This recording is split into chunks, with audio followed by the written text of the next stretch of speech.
Assalamualaikum warahmatullahi wabarakatuh. Halo semua. Di video kali ini saya akan menjelaskan sebuah materi, yaitu penyakit akibat kerja. Semoga bermanfaat ya.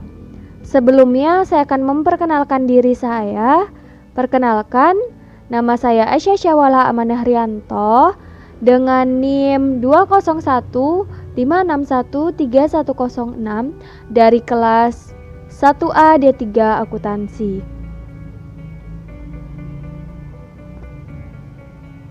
Pertama, saya akan menjelaskan mengenai definisi. Menurut Permenaker nomor .01/Men/1981, yaitu setiap penyakit yang disebabkan oleh pekerjaan atau lingkungan kerja. Yang kedua, menurut ILO atau International Labour Organization, yaitu penyakit yang mempunyai penyebab spesifik atau asosiasi kuat dengan pekerjaan yang sudah diakui. Selanjutnya yaitu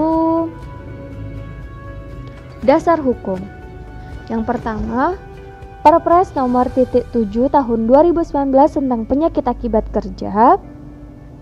Yang kedua, Permenaker nomor .01/Men/1981 tentang kewajiban melapor penyakit akibat kerja. Yang ketiga, Permenkes nomor 56 tahun 2016 tentang penyelenggaraan pelayanan penyakit akibat kerja. Dan yang terakhir adalah Kepres RI nomor .22 tahun 1993 tentang penyakit yang timbul karena hubungan kerja. Selanjutnya yaitu jenis penyakit. Yang pertama, asma dengan gejala batuk dan sesak nafas. Indikatornya pekerja di pabrik tekstil, penata rambut, tukang kayu, dan tukang las. Yang kedua, sindrom carpal tunnel dengan gejala kesemutan dan mati rasa.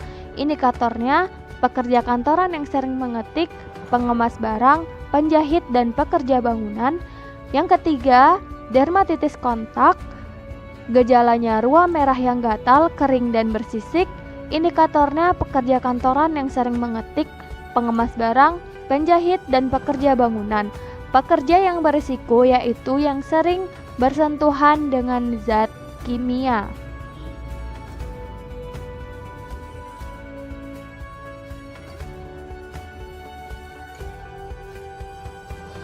Yang keempat yaitu penyakit paru kronis dengan gejala asbestosis. Keluhannya bisa berupa batuk, sesak nafas, nyeri dada, hingga perubahan pola nafas dengan indikator tambang batu bara, pabrik batu, pabrik tanah liat, pabrik bahan bangunan, pekerja jalan raya. Dan yang terakhir adalah gangguan tulang dan otot dengan gejala gangguan pada tulang, otot sendi, tendon, hingga tulang rawan dengan indikator terjadi pada pekerja di bidang jasa dan manufaktur. Selanjutnya yaitu faktor-faktor penyebab. Yang pertama ada secara biologi, yaitu virus, bakteri, jamur, parasit, dan lainnya. Yang kedua yaitu fisik, suara berising, temperatur suhu terlalu tinggi, radiasi sinar elektromagnetik, tekanan udara tinggi, dan getaran di lokasi kerja. Yang ketiga ada psikologi, yaitu suasana kerja membosankan, hubungan kurang baik. Dan yang terakhir ada kimia, yaitu bahan kimia yang membahayakan. Selanjutnya cara pencegahan. Yang pertama, pelayanan kesehatan, yaitu pemeriksaan kesehatan secara berkala, pemeriksaan kesehatan khusus, surveillance kesehatan pekerja dan lingkungan kerja. Yang kedua yaitu pemberian informasi mengenai potensi bahaya di tempat kerja dan cara pemakaian alat pelindung diri yang benar. Dan yang ketiga ada hierarchy of control, yaitu substitusi, eliminasi, rekayasa teknik, administratif, dan proteksi. Selanjutnya yaitu cara penanganan. Yang pertama adalah melaporkan terjadinya penyakit akibat kerja. Yang kedua, pengajuan manfaat jaminan penyakit akibat kerja. Dan yang ketiga, kewajiban perusahaan menjamin terjadinya penyakit akibat kerja. Selanjutnya adalah jumlah kasus penyakit akibat kerja. Menurut data statistik yang saya terima pada tahun 2019 dan sampai tahun 2014, kasus penyakit akibat kerja sebagai data berikut.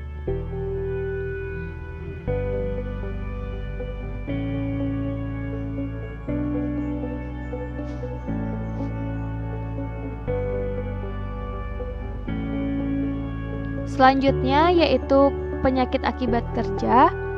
Yang pertama, penyakit tidak menular ada hipertensi dengan 25,8%. Yang kedua, diabetes mellitus dengan 2,1%.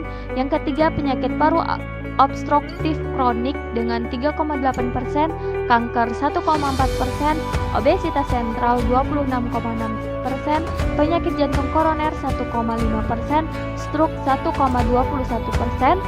Dan faktor resiko penyakit tidak menular, yang pertama kurang aktivitas 52,8%, kebiasaan merokok 21,2%, dan yang terakhir konsumsi sayur dan buah tiap hari yaitu 10,7%.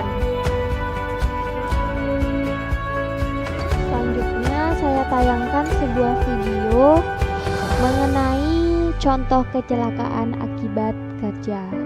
Selamat menonton.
Sekian, terima kasih. Mohon maaf jika ada kesalahan. Wassalamualaikum warahmatullahi wabarakatuh.